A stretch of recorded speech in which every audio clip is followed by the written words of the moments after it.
সিঁদুরের এখানে যেটা ভারতীয় মিডিয়াতে দেখে পড়ে বুঝলাম যে এখানে হচ্ছে যে ওখানে একটা একটা ভিডিও বোধহয় খুব মানে ভাইরাল হয়েছিল যে একজন ভদ্রমহিলা যে কিছুদিন আগে বিয়ে করেছেন, হানিমুনে গেছিলেন, ওনার সামনে ওনার হাজব্যান্ডকে ওর ধর্মের পরিচয় জেনে তাকে মানে খুব নিষ্ঠুরভাবে তাকে মারা হয়েছে এবং ভদ্রমহিলা কাঁদছিলেন। তো এটা হচ্ছে যে সিঁদুর বাঁচানোর জন্য, এখানে হচ্ছে সিঁদুর হচ্ছে হিন্দু ধর্মে, এখানে হচ্ছে বলছে যেখানে হচ্ছে ম্যারিড মহিলাদের জন্য এটা একটা রিলিজিয়াস মার্ক। নামের সাথে হোয়াটস ইন আ নেম শেক্সপিয়ার যদি বলে, তো কিন্তু এখানে নেমের মধ্যে একটা কোনোটেশন আছে। কোনোটেশনটার সমস্যাটা কি?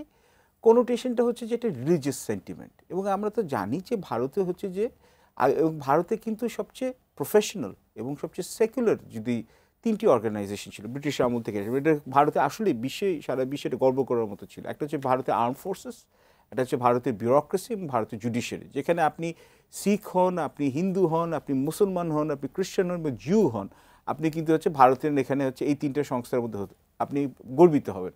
কিন্তু ভারতেও পাকিস্তান তো আগেই হয়ে গেছে জিয়াউল হকের সময় এখানে অনেক অংশে, যেখানে হচ্ছে আপনি দেখবেন যে ধর্মীয় যে মোটিভ যেটা আছে, যেমন অপারেশন সিঁদুর, তারপরে এখানে আছে যে শুধু এটা না, অপারেশন সিঁদুর তো হচ্ছে একটা জিনিস, এটা হচ্ছে যে কি হচ্ছে কি এটা হিন্দুত্ব মেজরিটেরিয়ান একটা এখানে হচ্ছে আইডিওলজি ইম্পোজ করা।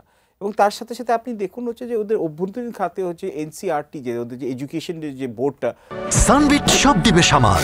সানবিট ম্যাজিক প্রেস ডিশওয়াশিং এর মাথা ঘোরানো সলিউশন।